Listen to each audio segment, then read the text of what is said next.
actor Jussie Smollett made headlines a few weeks ago for claiming he was jumped in downtown Chicago in the middle of the night by two MAGA hat-wearing Trump supporters who threw bleach on him and hung a rope around his neck while screaming, quote, "This is MAGA country."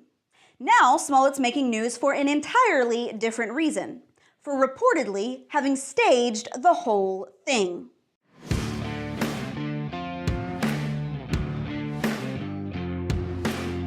Now, I don't want to be the one who says, "I told you so," but, well, I told you so. After all, this whole thing stunk like a Seattle fish market from the beginning, but despite the multiple red flags here, the media ran with Smollett's story as gospel, pointing the finger at the president and his racist followers like the story was proof we're all headed back to 1950s Mississippi. But now it turns out the whole thing may have been a fake. Multiple local news outlets have reported that sources within the Chicago PD are now saying they believe Smollett may have paid two Nigerian co-workers to stage the entire attack.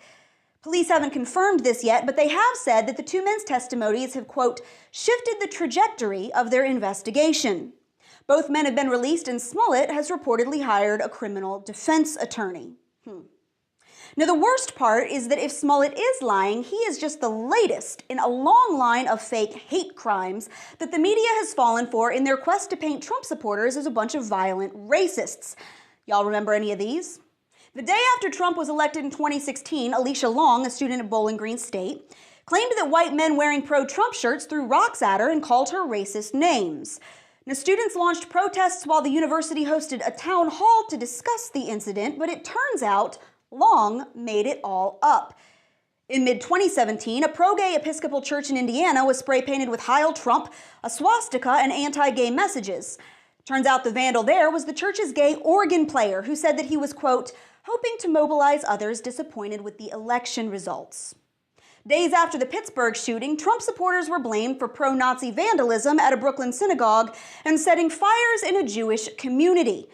The culprit there was found out to be a black man who was gay and, get this, had worked with city council members to fight hate crimes. Do you remember the black church in Mississippi that was painted with "Vote Trump" and then set on fire just a week before the 2016 election? Well, the man responsible for that ended up being a church member. Swastikas and the N-word, found scrawled across campus at Groucher College in Maryland last November, sparked student protests and demands that all incoming freshmen be forced to take a, quote, cultural competency class. Turns out Finn Ajani Arthur, a 21-year-old black lacrosse player, was found to have staged that whole thing. And most recently, a group of Trump-supporting Catholic school kids were blamed for inciting a racist confrontation with a Native American elder in Washington, D.C. Now, the media ran wild with that story, even though it turned out that the Native American man was the one who'd started the whole thing. And allegations that the kids had screamed racist insults turned out to be totally false. And the media fall for it every time, even when the facts don't add up, because they so desperately want for it to be true. They wanted this Smollett story so bad, they're actually bummed that a bunch of racists may not have tried to publicly lynch a black man in 2019 America. The Washington Post published an op-ed saying it, quote, breaks my heart that Smollett may have lied.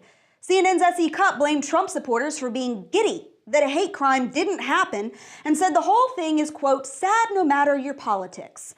Brian Stelter blamed conservative websites for weaponizing the story and said that the national media bears no blame.